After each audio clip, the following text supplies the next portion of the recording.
Meus mais sinceros cumprimentos à banca avaliadora. O meu nome é Ramon de Albuquerque Xavier, eu sou aluno do 9º período do curso de Direito do Centro Universitário Uni Horizontes, ali no campus Barro Preto. Vou discorrer com os senhores aqui hoje a respeito do meu trabalho de conclusão de curso, apresentado na forma de artigo científico, cuja orientação ficou a cargo do professor Leonardo Salles, uma excelente orientação, diga-se de passagem, já externo aqui os meus agradecimentos ao professor. E a Lei 11.343 de 2003, a Lei de Drogas, ela não traz no seu texto legal nenhuma alusão, nenhuma conceituação do que é drogas. Qual substância pode ser considerada como droga? Isso fica sob responsabilidade do Ministério da Saúde por meio de uma portaria da Anvisa em que lá taxa-se um rol de quais substâncias são assim consideradas. E fica a cargo, claro, do direito, por meio da lei, de coibir, de proibir, de reprimir a circulação dessas substâncias no nosso país. O artigo 28, dentre eles o de longe o mais polêmico, ele traz a conduta daquele agente que leva, que guarda, traz consigo drogas, substâncias drogas. E então, são vários verbos nucleares, mas para resumir aqui, é aquela conduta do usuário que utiliza droga para consumo pessoal. É isso.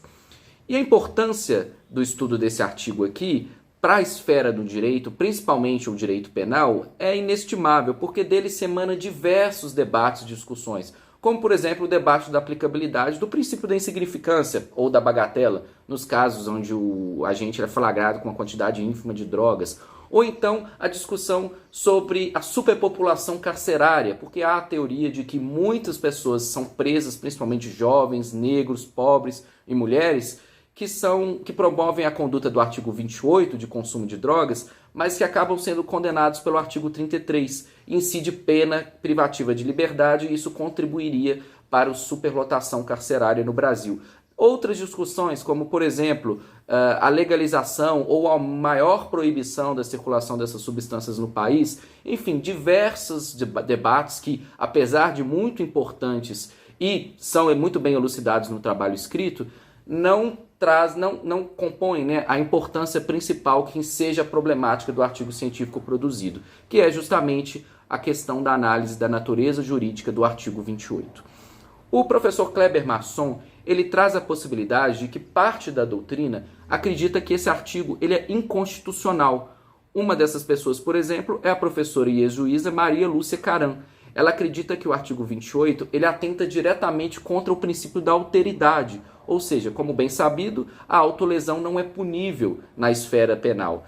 Entretanto, essa teoria ela encontra uma fragilidade que o próprio professor Fernando Capps traz, que é em relação ao bem jurídico que é tutelado nesse artigo. Não se trata só da tutela do bem jurídico, da saúde individual daquele agente, daquele sujeito, mas sim da saúde pública, da saúde do coletivo. Logo, é um interesse de bem comum. E aí, nesse caso, o Estado ele não tem apenas a prerrogativa de buscar proteger, mas também a obrigação.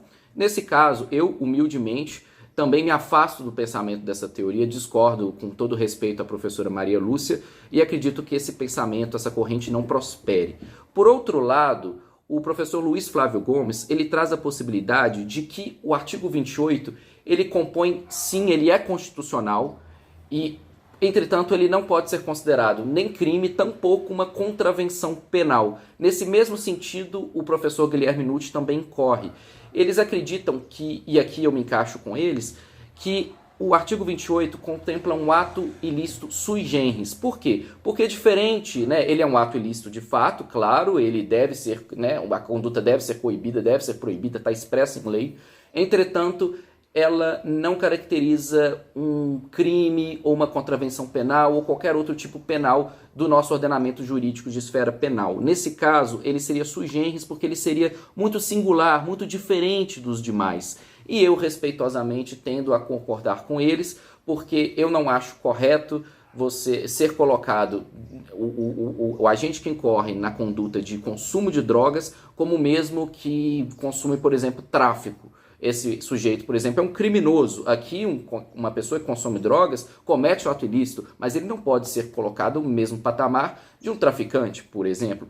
E eu acredito que essa teoria, essa corrente, ela é muito importante justamente para ajudar a clarear o pensamento da sociedade, que muitas das vezes possui certos estigmas, certas concepções preconceituosas calcadas em valores axiológicos, em concepções religiosas ou morais, que afastam essas pessoas de compreender que aquele usuário muitas vezes precisa mais de ajuda do que de punição.